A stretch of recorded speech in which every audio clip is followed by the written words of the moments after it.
In 1987, Guns N' Roses were on the cusp of changing rock forever with Appetite for Destruction. The album was chaotic, sexual, violent, and honest, a perfect reflection of the volatile personalities involved. One of the last songs to be recorded for the album was Rocket Queen, a track that already stood out for its blend of aggressive riffs and a surprisingly tender outro. But what pushed it into rock legend status wasn't just the music, it was what Axl Rose decided to include in the mix.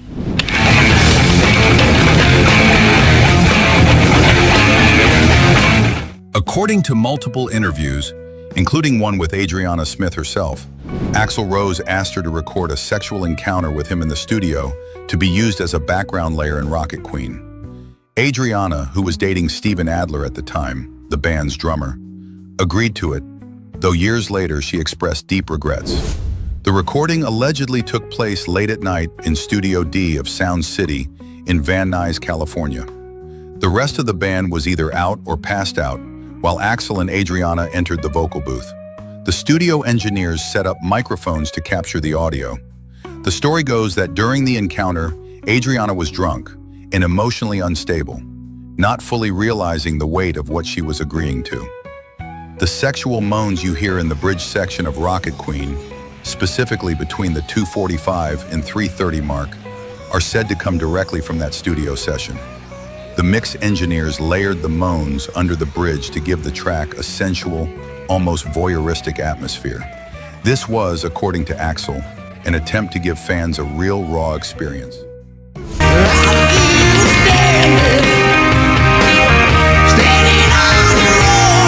The fallout was intense. Steven Adler was devastated when he found out that his bandmate had slept with his girlfriend, let alone that it had been recorded and immortalized on the band's debut album. According to Adler, it wasn't just betrayal, it was humiliation. It damaged his relationship with Axl deeply and became one of many interpersonal tensions that plagued the band in the years to come. Adriana Smith herself later admitted that the incident sent her into a spiral. She claimed she was trying to get back at Steven because he had cheated on her, but the experience left her feeling used and ashamed.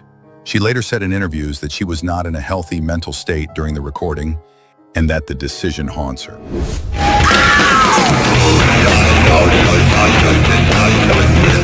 For Axl Rose, Rocket Queen wasn't just a song, it was a statement. He didn't want to fake anything. If the track was about raw sex, emotional chaos, and betrayal, then it had to feel that way. That's why he chose to record the sounds of a real sexual encounter. Not to shock for the sake of it, but to capture something authentic. In Axl's mind, music had to be brutally honest. Appetite for Destruction was built on real pain, real violence, real lust. The moans in Rocket Queen weren't just erotic, they were symbolic.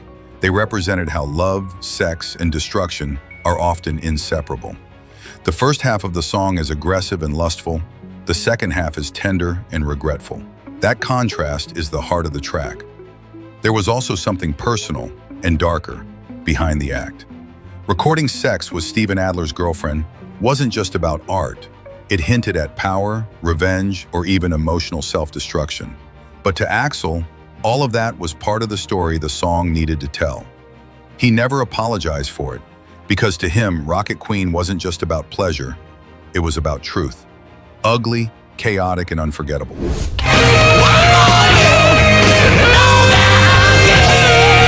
Rocket Queen remains a fan favorite, one of the boldest, most distinctive songs in the Guns N' Roses catalog. But knowing what went into it adds a layer of darkness that mirrors the self-destructive beauty of the band itself.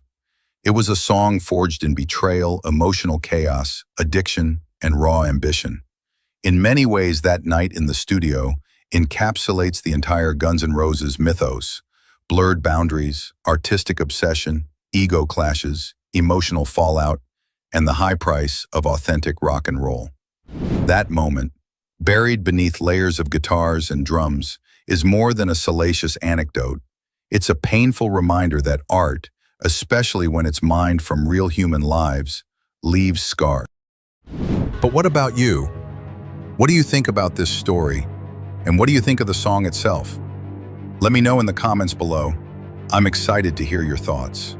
If you enjoyed the video, make sure to leave a like, subscribe to the channel, and turn on the notification bell so you don't miss any rock and roll content. Thanks so much for watching, and I'll see you next time.